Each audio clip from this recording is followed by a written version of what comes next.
ഇന്ന് രാവിലത്തെ ബ്രേക്ക്ഫാസ്റ്റ് പുട്ടായിരുന്നു ആക്കിയത്. അന്നേരം എനിക്ക് ഉപ്പാനെയാണ് കേട്ടോ ഓർമ്മ വന്നത്. ഉപ്പാക്ക് പുട്ടാക്കിയാൽ അപ്പടം തന്നെ പപ്പടം വേണം. പപ്പടവും പുട്ടും ഉപ്പാക്ക് ഭയങ്കര ഇഷ്ടമാണ്.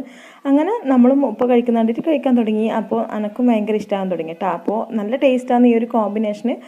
അപ്പോൾ ഞാൻ ഇന്ന് പപ്പടവും പുട്ടും കഴിക്കാമെന്ന് വിചാരിക്കലാണ്. അതിനായിട്ട് പപ്പടം ഞാൻ ഒന്ന് പൊരിച്ചെടുക്കുന്നുണ്ട്. ആദ്യം ഞാൻ പപ്പടം ഒന്ന് ഫോർക്ക് വെച്ചിട്ടൊന്ന് കുത്തി കൊടുത്തിട്ടാണ് കേട്ടോ പൊരിക്കുന്നത്. എനിക്ക് ഓവറായിട്ട് പപ്പടം പൊന്തിയത് ഇഷ്ടമില്ല, ഇങ്ങനെ മീഡിയമായിട്ട് പൊന്തുന്നതാണ് ഇഷ്ടം. അപ്പോൾ ഞാൻ ഒരു കഷ്ണം പുട്ടും 2 പപ്പടം കൂടി എടുത്തിട്ടുണ്ട്.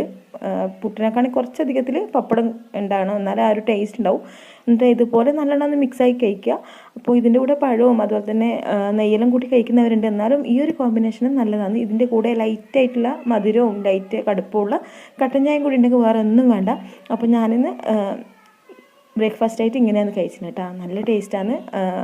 ഇഷ്ടമില്ലാത്തവർക്കും ഇഷ്ടപ്പെടുന്ന ഒരു ഐറ്റമാണ്. അപ്പോൾ ആക്കാത്തവരുണ്ടെങ്കിൽ ഇങ്ങനെ ഒന്ന് ട്രൈ ചെയ്ത് നോക്കുക. അപ്പോൾ ഇഷ്ടമില്ല